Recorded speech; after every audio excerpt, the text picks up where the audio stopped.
അഭിമാന നിമിഷം. പ്രധാനമന്ത്രിക്ക് നൈജീരിയയുടെ പരമോന്നത സിവിലിയൻ ബഹുമതിയായ the grand commander of the order of the Niger ലഭിച്ചിരിക്കുന്നു. ഇന്ത്യക്കാരനായ നമുക്കെല്ലാവർക്കും പ്രധാനമന്ത്രിയുടെ ഈ നേട്ടത്തിൽ അഭിമാനിക്കാം. ഉത്തരാഖണ്ഡ് മുഖ്യമന്ത്രി പുഷ്കർ സിംഗ് ധാമിയുടെ വാക്കുകളാണിത്. എക്സിലൂടെ പങ്കുവച്ച പോസ്റ്റിലാണ് അദ്ദേഹം ഇക്കാര്യങ്ങൾ വ്യക്തമാക്കിയത്. ഇന്നലെയാണ് നൈജീരിയൻ പ്രസിഡന്റ് ബോല അഹമ്മദ് ടിനുവിന്റെ അദ്ദേഹത്തിൽ നിന്ന് പ്രധാനമന്ത്രി പുരസ്കാരം ഏറ്റുവാങ്ങിയത്. 1969 എലിസബത്ത് രാജ്ഞിക്ക് ശേഷം നൈജീരിയയുടെ പരമോന്നത ബഹുമതി ലഭിക്കുന്ന രണ്ടാമത്തെ വിദേശിയാണ് പ്രധാനമന്ത്രി നരേന്ദ്രമോദി. ആഗോളതലത്തിൽ പ്രധാനമന്ത്രിയുടെ സംഭാവനകൾ അംഗീകരിക്കുന്ന 17ാമത്തെ രാജ്യമായി മാറിയിരിക്കുകയാണ് നൈജീരിയ എന്നതും ശ്രദ്ധേയമായ കാര്യമാണ്. അതേസമയം നൈജീരിയയിൽ സന്ദർശനം പൂർത്തിയാക്കിയ ശേഷം നരേന്ദ്രമോദി ഇന്ന് G20 ഉച്ചകോടിയിൽ പങ്കെടുക്കാനായി എത്തും. ബ്രസീലിൽ വെച്ചാണ് G20 ഉച്ചകോടി നടക്കുന്നത്. G20 ഉച്ചകോടിയിൽ പങ്കെടുക്കാൻ ബ്രസീലിലെ റിയോ ഡി ജനീറോയിൽ എത്തിയതായി പ്രധാനമന്ത്രി സമൂഹ മാധ്യമത്തിൽ പങ്കുവച്ച കുറിപ്പിലൂടെയാണ് വ്യക്തമാക്കിയത്.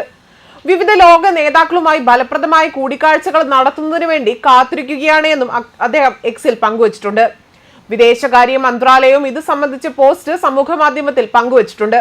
പ്രധാനമന്ത്രി റിയോ ഡി ജനീറോയിലെ വിമാനത്താവളത്തിൽ ഇറങ്ങിയതിന്റെയും അദ്ദേഹത്തിനെ സ്വീകരിക്കുന്നതിന്റെയും ദൃശ്യങ്ങളടക്കം പുറത്തു വന്നിട്ടുണ്ട്. ഇന്നും നാളെയുമായി റിയോ ഡി ജനീറോയിലാണ് G20 ഉച്ചകോടി നടക്കുന്നത്. Chinese president Xi Jinping, US president Joe Biden എന്നിവരും ഉച്ചകോടിയിൽ പങ്കെടുക്കുന്നുണ്ട്. G20 ഉച്ചകോടി പൂർത്തിയാക്കിയതിനു ശേഷം പ്രധാനമന്ത്രി നാളെ ഗയനയിലേക്ക് തിരിക്കും. പ്രസിഡന്റ് ഇർഫാൻ അലിയുടെ ക്ഷണപ്രകാരമാണ് അദ്ദേഹം ഗയനയിലേക്ക് എത്തുന്നത്. 50 വർഷത്തിനിടെ ഇതാദ്യമായാണ് ഒരു ഇന്ത്യൻ പ്രധാനമന്ത്രി ഗയനയിൽ എത്തുന്നത്. 21-ാം തീയതി വരെ പ്രധാനമന്ത്രി ഗയനയിൽ തുടരും. നൈജീരിയയിലെ സന്ദർശനത്തിന് ശേഷമാണ് പ്രധാനമന്ത്രി ബ്രസീലിലെത്തിയത്. നൈജീരിയയിൽ പ്രസിഡന്റ് ബോല അഹമ്മദ് ടിനുവിന്റെ ഉഭയകക്ഷി ചർച്ചകൾ നടത്തിയേക്കും. രാജ്യത്തെ ഇന്ത്യൻ സമൂഹത്തെ അഭിസംബോധന ചെയ്യുകയും ചെയ്തിരുന്നു. അതുമാത്രമല്ല, ആദ്യം പറഞ്ഞതുപോലെ തന്നെ 17 വർഷത്തിന് ശേഷമാണ് ഒരു ഇന്ത്യൻ പ്രധാനമന്ത്രി നൈജീരിയയിലേക്ക് എത്തുന്നത്. നൈജീരിയയുടെ ദേശീയ പുരസ്കാരമായ the grand commander of the order of the Niger നൽകിയാണ് രാജ്യം അദ്ദേഹത്തെ ആദരിച്ചത്. വിദേശത്തു നിന്നും ഈ ബഹുമതി ലഭിക്കുന്ന രണ്ടാമത്തെ വ്യക്തി കൂടിയാണ് പ്രധാനമന്ത്രി. പ്രധാനമന്ത്രിക്ക് മുൻപ് എലിസബത്ത് രാജ്ഞിക്കും ഈ പുരസ്കാരം ലഭിച്ചിട്ടുണ്ട്. ഇതിനു പുറമെ പ്രധാനമന്ത്രി നരേന്ദ്രമോദിക്ക് ഒരു രാജ്യം നൽകുന്ന 17ാമത്തെ അന്താരാഷ്ട്ര പുരസ്കാരമാണിത്.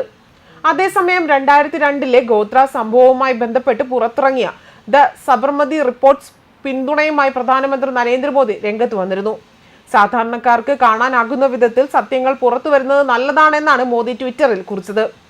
പിന്നാലെ മോദിക്ക് നന്ദി പറഞ്ഞുകൊണ്ട് ചിത്രത്തിന്റെ നിർമ്മാതാവും രംഗത്ത് വന്നിരുന്നു. ചിത്രത്തെക്കുറിച്ചുള്ള അലോക് ഭട്ട് എന്ന അക്കൗണ്ടിൽ നിന്നും വന്ന പോസ്റ്റ് പങ്കുവെച്ചുകൊണ്ടായിരുന്നു മോദിയുടെ കുറിപ്പ് വന്നത്.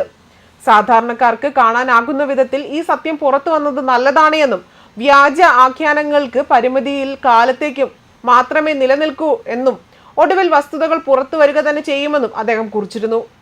ന്യൂസ് ഡെസ്ക് കർമ്മ ന്യൂസ്.